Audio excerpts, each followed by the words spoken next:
If you want to get more wins or if you want to get more high kill games, then you need to pay close attention to the 15 tips in this video.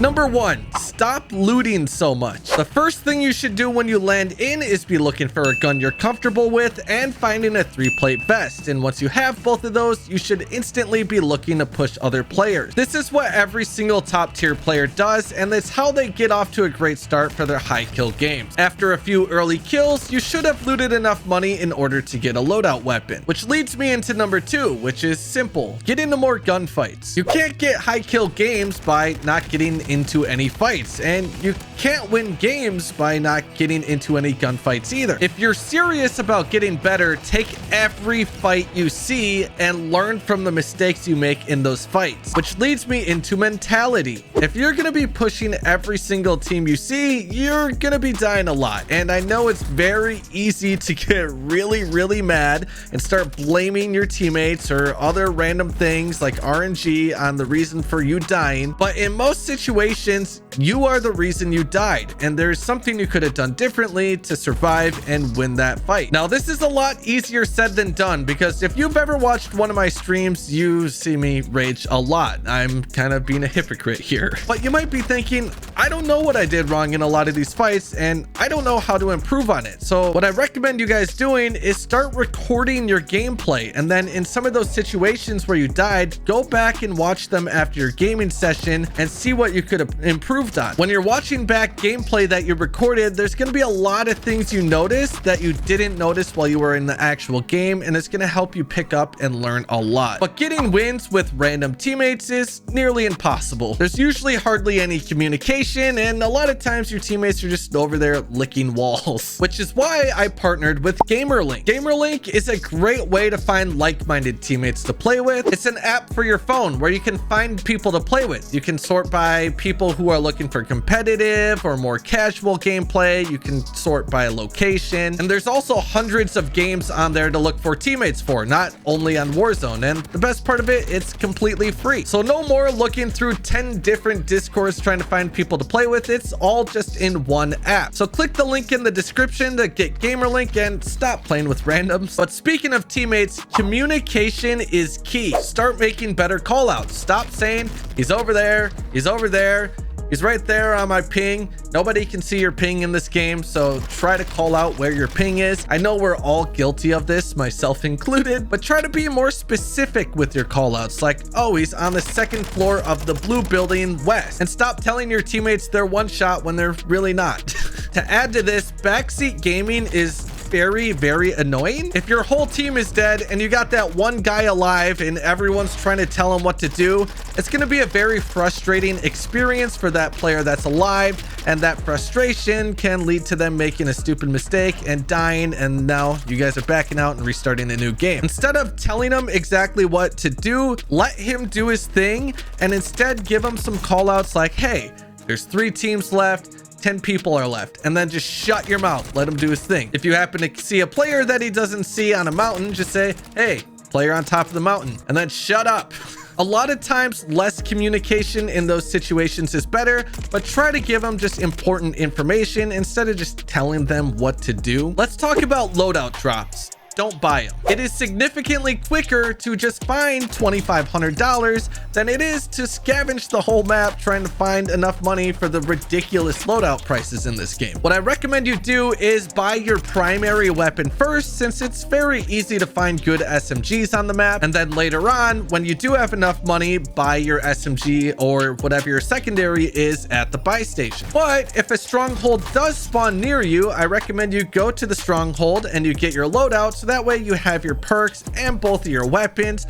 But I only really recommend going to a stronghold if it spawns near you. It's not really worth traveling across the whole map trying to go to a stronghold. And now for buy stations. Every time you're near a buy station, check it for a UAV. If there's a UAV, buy it. UAVs are king in this game. If there's no UAV at the buy station, which there's usually not, instead buy some plates if you need it. If you don't need plates, maybe buy a munitions box or a 3-plate satchel if they are available at that particular buy station. If they're not at the buy station or you don't need those things, then you could opt for getting cluster strikes and precision airstrikes or even self-reses. But that leads me into loot management. What I recommend you guys doing for your backpack is just stowing it full of plates and then have one extra stack of ammo for your primary and one extra stack of ammo for your secondary. Which brings me to contracts. The most important contract in the game is the bounty contract. The reason the bounty contract is so important is because it gives you info as to where another team is. And if you're a player looking to get high kill games,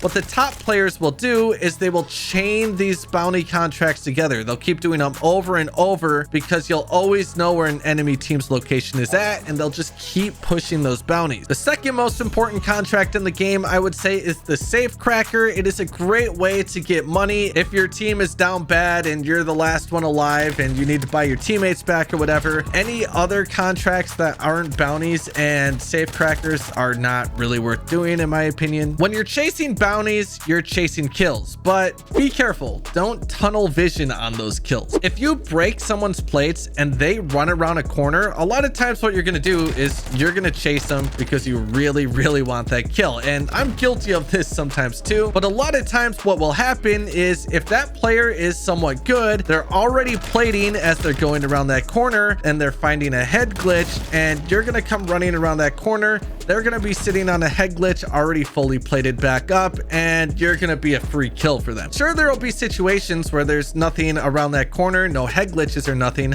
but what they'll do is get an angle on you by going prone right on that corner, and you'll just blindly run right into them, giving them a free kill. Or their teammates could be around that corner waiting for you as well. And this player now knows exactly where you are. So instead of chasing him, try to reposition yourself to a different area and wait for him to come out of cover and then try to get that kill. Patience and reposition yourself is king in a lot of gunfights. Let's talk about your crosshair placement. There's so many times where I'm spectating or just watching someone play, and I notice they walk around the map with their crosshairs almost pointed at the ground, and I think your average player does this, and I don't think they're really aware of it. You always want to be placing your crosshair where you think an enemy's head or chest area is going to be. That way it is much quicker for you to ADS and shoot a person if they do run through your crosshairs, rather than if you're running around the map looking kind of at the ground, you're gonna have to look up and then ADS and shoot, and that's gonna get you killed a lot of times. A good example of this is when you're walking up or down stairs. What you want to do is place your crosshair pointed up the stairs where an enemy could potentially be, instead of just running up the stairs looking at the stairs. This is getting you killed a lot more times than you think it actually is, because that split second of repositioning your crosshair and ADSing is going to get you outgunned a lot. Smoke grenades. You might have noticed all the top players have started using smoke grenades, and it's for good reason. They're now using them because rotating and positioning is extremely important in Warzone 2. There's going to be a lot of open spaces you're going to have to navigate through, and if you get caught out in those open spaces, you're pretty much a sitting duck and you're dead, which is why a lot of people are now using smoke grenades in those situations to help you cross. Right here is a perfect example of me using a smoke grenade to my advantage. There's a little open area between the house where I'm at and where my enemy is at, so what I did is I smoked it off and I pushed them through the smoke, and I was able to get up close and secure the kills. If I was to try pushing that guy without using a smoke grenade, I would have just been screwed. I would have died. He would have peeked that window as I was pushing, and I would have been a sitting duck and I'm dead. Do you ever find yourself in situations where you're trying to jump off of something to pull your parachute and it doesn't allow you? Well, there's a little trick you can use that will allow you to do so, and that's by dolphin diving. Literally just dolphin dive off of anything you want to try pulling your parachute off of, because there's a lot of scenarios where if you dolphin dive off of it, it's going to allow you to pull your parachute, whereas if you just jump off of it normally, you're not going to be allowed to pull your parachute. If you're someone who's struggling with their aim, you just can't seem to land those shots that you want to hit, what I would recommend you doing is, if you have Modern Warfare 2 installed, just go into a private match and shoot bots for like 15 minutes before you play play an actual match, doing this every single day is actually going to really help your aim, which leads me into your settings. You got to get them dialed in, because maybe the reason you can't aim straight is because you're playing on a sensitivity that's way too fast for you. And there's so many other little settings that you wouldn't even be aware of unless you really went into the settings and kind of took a deep dive into it. I have so many guides on the best settings to use for PC, for controllers, for mouse and keyboard. So if you are looking to get the best settings and get them dialed in perfectly, make sure you check out my channel. I have a whole playlist of updated settings videos there.